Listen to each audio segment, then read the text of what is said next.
মাঝে মাঝে মনের মধ্যে কিছু আমল করার ইচ্ছা আসে, আসে না? মনে হলো যে আচ্ছা একটু 10টা আয়াত পড়ি, মনে হয় না? মাঝে মাঝে এমন মনে হয় না?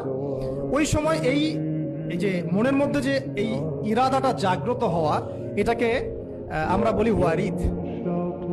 অন্য ভাষায় আপনি বলতে পারেন মেহমান। কি বলতে পারেন? এটা আল্লাহর পক্ষ থেকে আপনার কলবের মধ্যে মেহমান হিসেবে এসেছে। এখন আপনি যদি আমলটা করেন, সেই মেহমান বারবার আপনার কলবে আসবে।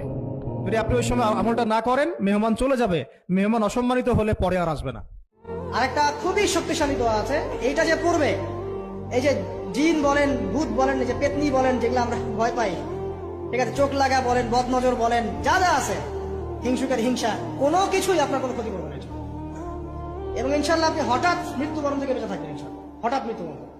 সেটা হলো বিসমিল্লাহিল্লাযী লা ইয়াদুররু মা ইসমিহি শাইউন ফিল আরদ ওয়ালা ফিস সামা ওয়া হুয়াস সামিউল আলিম। 3 বার করে। একমাত্র আল্লাহই আপনাকে সত্যিকার অর্থে ভালোবাসে। বৈধ কি আর অবৈধ কি, কেউই আপনাকে আল্লাহর মতো করে ভালোবাসবে না। এই আল্লাহ থেকে আপনি এসেছেন, সেখানেই ফিরে যাবেন। মাঝখানের কিছু প্রয়োজন, কিছু সাময়িক সময়, এখানে কিছু বৈধ ভালোবাসা আছে আর অবৈধ পাশবিক দাসত্ব আছে। বৈধগুলো কখনো আল্লাহর মতো করে আপনাকে ভালোবাসবে না। একমাত্র আল্লাহই আপনার আপন, কেউ আপনার আপন নয়। যে ব্যক্তি আল্লাহ ছাড়া অন্য কারো নামে কসম করলো, সে কুফুরি করলো। আমরা যখন কসম করব, অবশ্যই আল্লাহর নামেই কসম করতে হবে।